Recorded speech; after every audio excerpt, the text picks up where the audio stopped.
ఒక్కసారి కొమ్మూరి గోల్డ్ కి కాల్ చేయండి. తాకట్లో ఉన్న మీ బంగారాన్ని విడిపించి మార్కెట్ ప్రైస్ కి వాళ్ళు కొనుక్కుని మిగతా డబ్బులు మీకు ఇచ్చేస్తారు. హాయ్ హలో నమస్తే, నేను మీ కట్టా కార్తీక్. ప్రపంచం అంతా కూడా ఆపరేషన్ సింధూర్ గురించి మాట్లాడుకుంటా ఉంది. అయితే ఈ సింధూర్ సక్సెస్లో కానీ లేదు దీన్ని ఒక రకంగా ప్రపంచానికి తెలియజేయడంలో కానీ భారత ఆర్మీ గొప్పతనాన్ని, భారత ఖ్యాతిని, భారతీయ సాంప్రదాయిక విలువలని ప్రపంచానికి తెలియజేయడంలో కానీ మోడీ గురించి ప్రత్యేకించి చెప్పుకోవాలి. ఈ ఆపరేషన్ సింధూర్ సక్సెస్లో మోడీ గురించి ప్రత్యేకించి చెప్పుకోవాలి.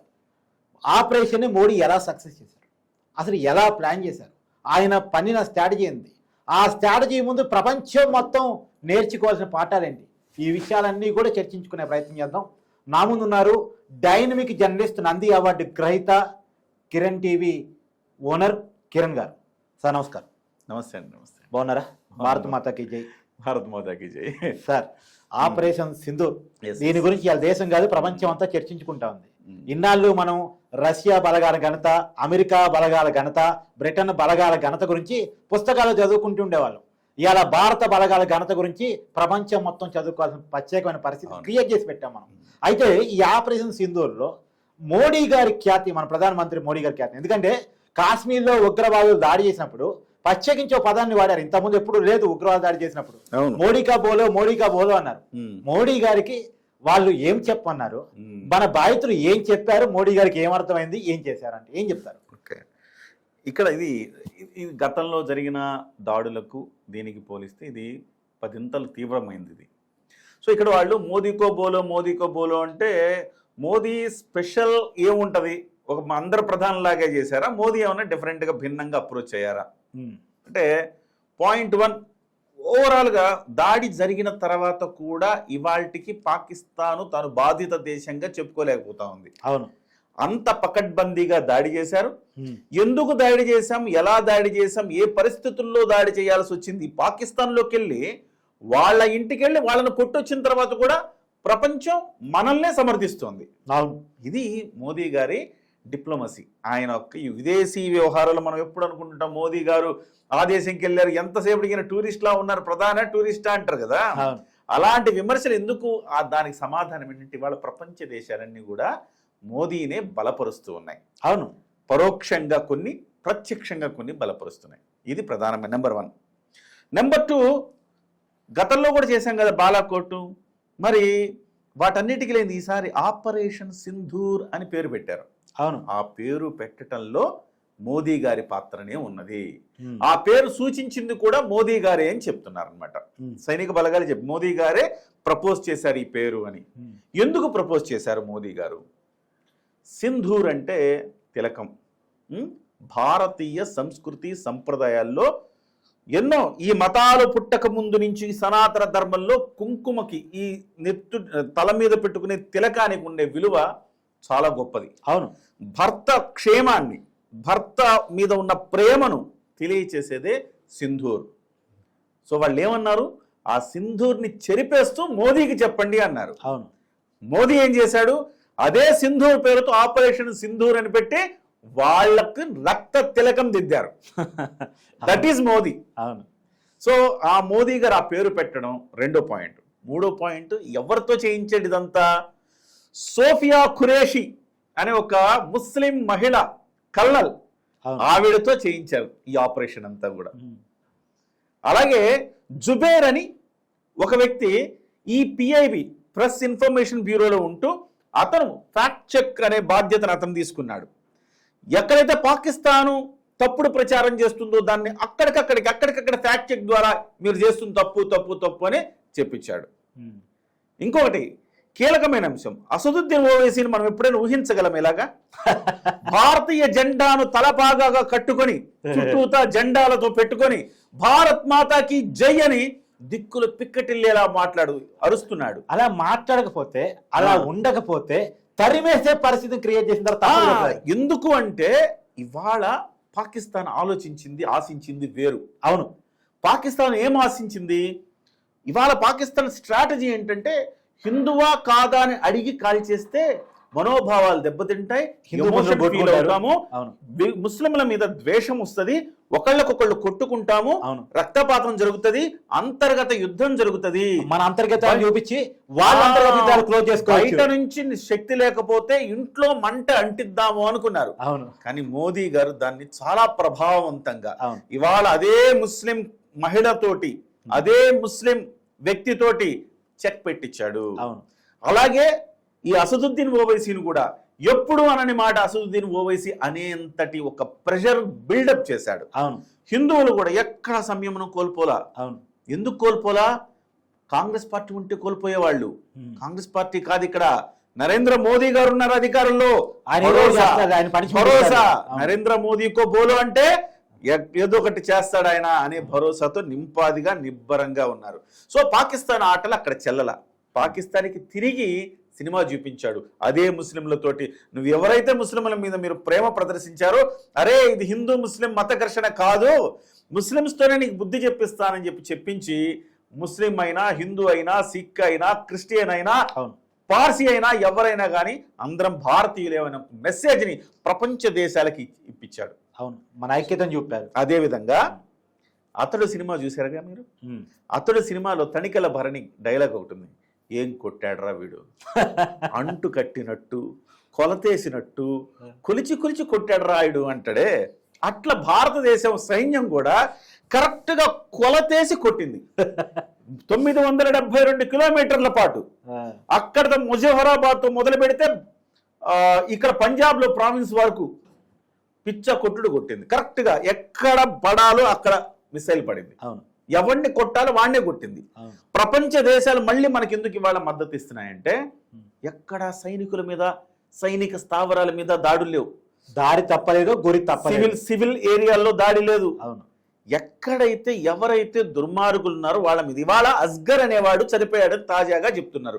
వాడికే ఈ ఐఎస్ఐ వాళ్ళు వీళ్ళందరూ కూడా నివాళులు అర్పిస్తూ పాకిస్తాన్ జెండాలు దాని మీద పెడుతూ దేశభక్తులు చనిపోయినట్టుగా భావిస్తా ఉన్నారు. ఈ అస్గరే కాందహార్ హైజాక్ నుంచి అనేక కార్యకలాపాల్లో ఈ అస్గరే ప్రధానమైన బ్యాక్ బోన్. మసూద్ అజార్ వెనక ఉండి మొత్తం పన్నాగాలన్నీ పన్నిది. అతన్ని కొట్టిన తర్వాత పాకిస్తాన్ ఏం చెప్పుకుంటది ఇప్పుడు? అతను ద్రోహి, అతను దుర్మార్గుడు మసూద్ అజార్ అని చెప్తున్నాడు. మసూద్ అజార్ ఇవాళ మళ్ళీ లేఖ రాశాడు నీ అంత చూస్తానని. సో మసూద్ అజార్ ఇలా రాశాడంటే మసూద్ అజార్ చనిపోతే, మసూద్ అజార్ కుటుంబ సభ్యులు చనిపోతే, అక్కడ ఉండే మదర్సాలో ఉండి ఈ కుట్రల పని ఉగ్రవాద ముఠా చనిపోతే వాళ్ళు మళ్ళీ ఇవాళ నివాళులు అర్పించే కార్యక్రమం చేస్తున్నారంటే ప్రపంచానికి తెలియలేదా సివిలియన్స్ చనిపోయారో లేకపోతే ఉగ్రవాదులు చనిపోయారో? అవును. సో ఈ రకంగా నరేంద్ర మోదీ గారు గతంలో ఒక బాలాకోట్ మీద దాడి చేస్తే అలాంటి 9 బాలాకోట్ల మీద దాడి చేయించాడు. అవును. ఇలాగ భారతదేశంలో మత సామరస్యం ఎక్కడ దెబ్బతినకుండా చూశాడు. ప్రపంచంలో భారత ఖ్యాతి ఎక్కడ భారతదేశం మీద ఒక మచ్చ లేకుండా చూశాడు. అలాగే భారతదేశంలో విపరీతమైన ఎమోషన్ వస్తుంది. ఇంకా ఇప్పుడు 10 రోజులకి సర్జికల్ స్ట్రైక్ చేశాం, 12 రోజులకి బాలాకోట్ చేశాం, ఇంకా మనం ఇప్పుడు చేతులు ముడుచుకుని కూర్చున్నాం అనే పరిస్థితులు, కొంత ఎమోషన్ వస్తున్న స్థితిలో ఎక్కడ సైనికుల మీద ప్రెషర్ పెట్టలా, టేక్ యువర్ ఓన్ డెసిషన్ అన్నాడు. సో అంతర్జాతీయ స్థాయిలో భారతదేశాన్ని తప్పు పట్టని విధంగా ఈ దాడులకు పురిగొల్పటం, అదే సమయంలో ఎక్కడ కూడా ప్రెషర్ ఎంత వస్తున్నా ఆ ప్రెషర్ని తనలోనే అణుచుకున్నాడు. సైనికుల మీద ప్రెషర్ పెట్టలా, టేక్ యువర్ ఓన్ టైం అన్నాడు. అవును, అదును చూసి కొట్టండి అన్నాడు. ఇక్కడ ఒక చిన్న వ్యూహం పన్నాడు. వ్యూహం ఏంటి? Mock drill. మాక్ డ్రిల్ అంటే ఇక్కడ మాక్ డ్రిల్ పాకిస్తాన్ అనుకుంది, మాక్ డ్రిల్ అంతా రెడీ చేసుకుంటున్నాడు, సన్నద్ధం జరుగుతూ ఉంది. సన్నద్ధత తర్వాత మన మీద దాడి చేస్తారు, వాళ్ళన్నీ ప్రిపేర్ అయిన తర్వాత మన మీద కొడతారని నింపాదిగా రిలాక్స్ అయింది. ఉగ్రవాదులు కూడా ఏంద్రా బాబు ఇన్ని రోజులు చూసాము, మన మీద దాడి ఏం చేయట్లేదు కదా, ఎవరి పార్టీకి వాళ్ళు మళ్ళీ తమ స్థావరాలకు చేరుకున్నారు. ఇదే కరెక్ట్ టైం అనుకుంది. అలా ఏ మార్చి కొట్టిన స్పిన్ బౌలింగ్లో గుగ్లీ వేస్తాడు చూసారా, అట్లా గుగ్లీ వేశాడు. సో ఇటు వస్తుంది కదా, ఆఫ్ స్పిన్ కదా అనుకుంటే లెగ్ స్పిన్ వచ్చి కొట్టేస్తుంది అనమాట. ఆ రకంగా క్లీన్ బౌల్డ్ చేశారు. ఇవాళ స్పష్టంగా బాధితులతోటే చేయించాడండి. ఇవాళ ముస్లింలు నిజంగా చెప్పాలంటే బాధితులు హిందువులు కాదండి, ముస్లింలు. కాశ్మీర్లో ఇవాళ వాళ్ళకి ఉపాధి ఎవరికి పోతుందండి? ముస్లింలకు కదా, సగటు కాశ్మీరీకే కదా. సో ఆ ముస్లింలతోటి ఇవాళ సోఫియా ఖురేషి. కాశ్మీర్లో గతంలో బాధితులు ఎవరు? వీళ్ళ దాడికి పారిపోయిన కాశ్మీరీ పండిట్లు. ఆ కాశ్మీర్ పండిట్ విక్రమ్ మిస్త్రీ మొత్తం మధ్యలో కూర్చొని ప్రెస్ కాన్ఫరెన్స్ బ్రీఫ్ చేశారు ఆయన, విదేశాంగ కార్యదర్శి. ఆ తర్వాత వ్యోమికా సింగ్, ఆమె ఒక సిక్కు మహిళ. అవును. ఇలాగా అన్ని అంటే కేవలం ఇక్కడ ముళ్ళుతోనే తీయాలన్న ఒక స్ట్రాటజీని నరేంద్ర మోదీ గారు అమలు చేశారు. చాలా నింపాదిగా ప్రశాంతంగా ప్రశాంత వదనంతో కనిపించాడు. బాలాకోట్ దాడుల ముందు అలాగే కనిపించాడు, ఇప్పుడు అలాగే కనిపించాడు. కానీ దాడి మాత్రం తుత్తునియలు చేశాడు. ఇప్పుడు మళ్ళీ ఏడుస్తున్నారు పాకిస్తాన్ వాళ్ళు, మళ్ళీ మా మీద మళ్ళీ 9 చోట్ల దాడి చేశారండి, డ్రోన్లతో దాడి చేశారండి, మేము గట్టిగా ప్రతిఘటించామండి, అదండి ఇదండి అంటున్నారు. భారతదేశం ఇప్పుడు స్పందించలేదు. కానీ బట్ ఒకటైతే వాస్తవం, ఇది ఫేజ్ 1 మాత్రమే అని మాత్రం చెప్పింది. ఫేజ్ 2 ఉండొచ్చు, ఫేజ్ 3 ఉండొచ్చు. సార్ ఇప్పుడు సింధూర్ 2.0 ఉండబోతుంది. హఫీజ్ సయ్యద్ అంతం మరియు మసూద్ అజర్ వారిద్దరిని ఖతం చేయటమే మన ఆర్మీ యొక్క ఒక లక్ష్యంగా పెట్టుకున్నట్టు కూడా వార్తలు వస్తూ ఉన్నాయి. ఏమంటారు? డెఫినెట్గా ఇంతకు ముందు జరిగిన వాటిల్లో ఏంటంటే ఉగ్రవాద శిబిరాన్ని కొట్టి చూపించాం. కానీ ఇప్పుడు ఏంటంటే ఎవరైతే కీలకంగా ఈ దాడుల వెనక ఉన్నారో, గతంలో ఉన్న సూత్రధారులు ఎవరైతే ఉన్నారో, మసూద్ అజర్ కావచ్చు, ఇంకొకరు హఫీజ్ సయ్యద్ కావచ్చు, వీళ్ళని మట్టుబెట్టే కార్యక్రమం ఇవాళ చూడండి. ఎంత ఇంటెలిజెన్స్ ఎంత బలంగా ఉందో చూడండి. వాడు ఎక్కడ దాచిపెట్టారు, చిలుక ప్రాణం ఏదో చెట్టు త్వరలో ఉన్నట్టుగా అక్కడెక్కడో దాచిపెట్టారు అజర్ మసూద్ని. అట్లాంటి వ్యక్తిని దాడి చేసి వాడు అటు ఇటు వాడు ఉండుంటే అసలు అయిపోయేవాడు. కానీ 14 మంది చనిపోయేవాడు, తప్పించుకున్నాడు. బహుశా వాడు తప్పించుకోవటం అది పాకిస్తాన్కే నష్టం చేస్తుంది. వాడి కోసం మరిన్ని దాడులు జరిగే అవకాశం ఉంది.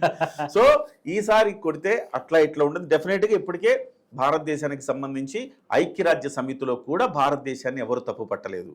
మొన్న ఐక్యరాజ్య సమితిలో సమావేశం జరిగినప్పుడు భారత్ని దోషిగా చూపేందుకు పాకిస్తాన్ ప్రయత్నం చేసింది. ఇలా పాకిస్తాన్ ఏకాకిని కూడా చేసింది భారత్.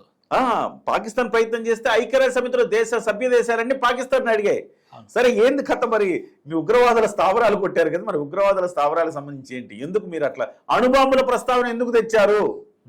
అణుబాంబులు అనేవి మీ దగ్గర మీరు సేఫ్ గార్డ్ చేసుకోండి, మిమ్మల్ని మీ మీద ఎవరు దాడి చేయకుండా చూడటానికి అదొక అస్త్రంగా వాడాలి తప్ప మేము అణుబాంబులు వేస్తే ఇవ్వను దీపావళి టపాకాయలా వేయడానికి.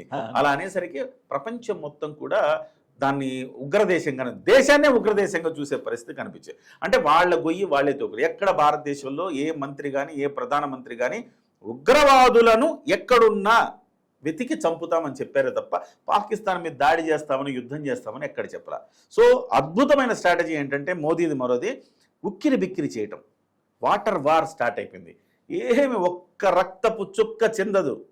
కానీ అక్కడి ప్రజలు పాకిస్తాన్ మీద తిరగబడే రోజు రాబోతా ఉంది. మరో బంగ్లాదేశ్ బలూచిస్తాన్ మరో బంగ్లాదేశ్ గా అవతరించబోతోంది.